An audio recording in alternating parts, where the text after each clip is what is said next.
In this video, I'm going to discuss the main variant of AND, which are contrastives. So we talk about contrastive AND. So what's that? So contrastive variants of AND would be although, even though, and but.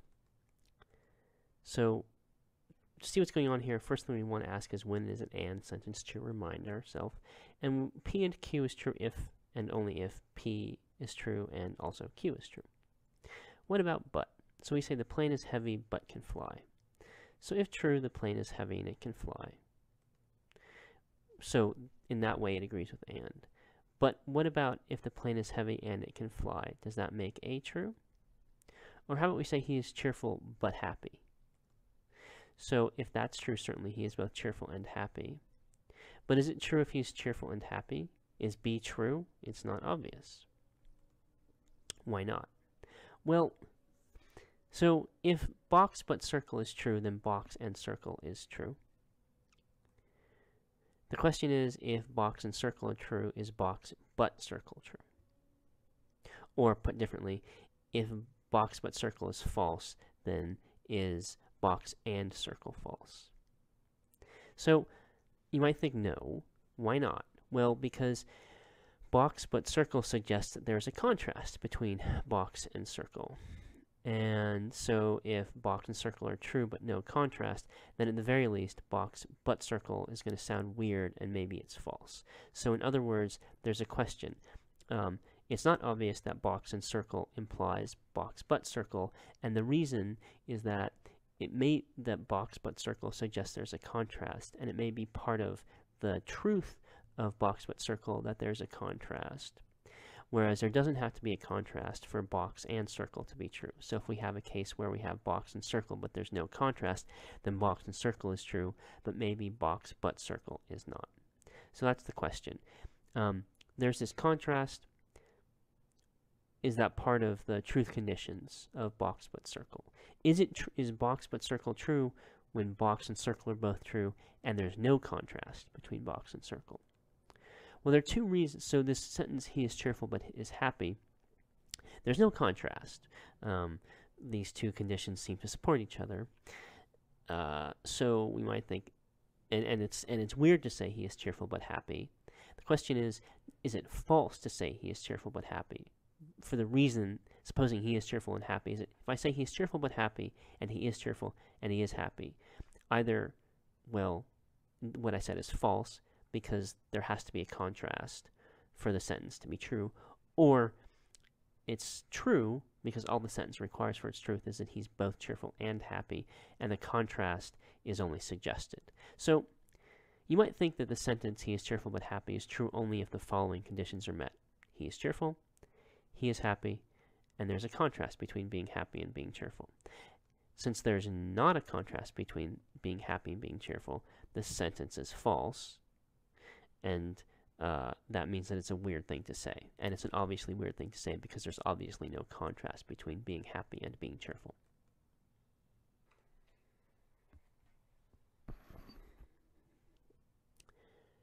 The second reason why he is cheerful but happy might be weird is that it's pragmatically inappropriate. What does that mean? So suppose you're at a dinner and you say, can you pass the salt to somebody? Maybe you're polite and you say, can you please pass the salt? But either way, you ask this question. So, and suppose someone says yes, and then does nothing. Well, that would be inappropriate. It would be obnoxious. Now, the thing is, though, that that's literally answering the question, right? The person, can you pass the salt? That's a question about your abilities. And you, yes, right? You have that ability. And so you've honestly answered the question, right? If I ask you, can you, I don't know, type faster than 150 words a minute? Well, maybe you can and maybe you can't. And so if you could, you would just say yes. You wouldn't you wouldn't necessarily start banging away at the typewriter. You might to show off. I don't even know if 150 is fast. Whatever. If you did that, you could answer that question honestly. The question is asked and you would just answer honestly, and that would be sufficient. But in this case, that's inappropriate, and it's obnoxious to just answer the question. In fact, it would be a little bit, well, yeah. So why is that inappropriate and obvious? What you're supposed to do is exercise your ability to pass the salt. Well, the reason why is that the person who's asking the question knows that you have the ability to pass the salt. And they know, and you know that the other person knows you have this ability. And not only that, but the person who's asking the question knows that you know that he knows the answer. And so if he's asking you the question, you both know the question is not being asked to find out the answer. It's being asked for some other reason. Why would you ask about an ability? Well, because you want to draw the person's attention to it so that hopefully they will exercise it and send the salt your way. And that's all basically obvious if you think about it in the right way. So what's going on here is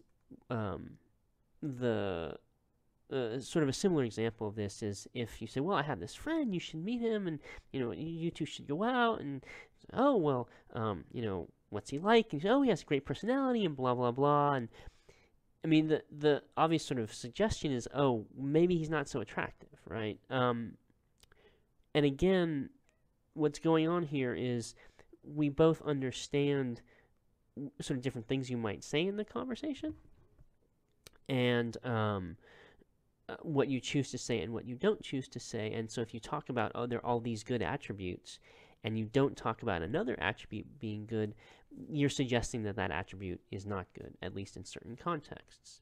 So this is what we talk about as pragmatics. It's how the language is used in communication, which goes beyond the mere meaning of the sentence. We can talk about, so in these cases, right, the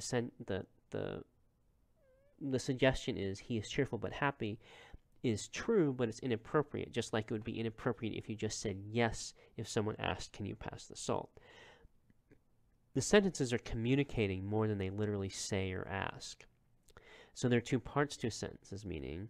There's its truth conditions, and these are the conditions under which a sentence is true, and the conditions under which a sentence is false. And that's, so you can think of that's the way the sentence says the world is. And then there are its pragmatic features which have to do with how it's used in communication and how we actually use the sentence. And that involves a lot of suggestion and implication and so on. And we might think, okay, the contrast is merely suggested. So P but Q might be like this. It literally says the same thing as P and Q. It has the same truth conditions as P and Q. But and the contrast is merely suggested and not part of the truth or falsity of the sentence. So in the case of he is cheerful but happy, it's weird to say that sentence, not because it's obviously false, but because it makes an obviously mistaken suggestion. So what's weird in that case is not saying a false sentence, but saying a sentence that suggests something incorrect. So we're going to assume that it's this latter pragmatic explanation of the sentence's weirdness that is what's going on. So we're going to assume that it's part of the meaning of box but circle, that it suggests but doesn't necessarily say that there is a contrast between box and circle. It's not part of the sentence's truth conditions. Now, logical vocabulary, all it does is have truth conditions. Logical vocabulary doesn't suggest anything. It doesn't have any doesn't have pragmatic meaning.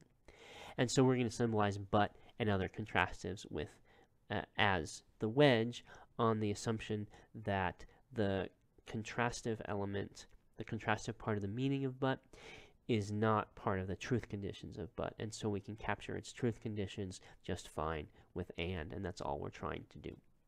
So that's why we symbolize contrastives as well as, so and gets symbolized with the wedge, but also although, even though, will also be symbolized with the wedge. So that's our, that is our, why we're going to treat although as a variant of and.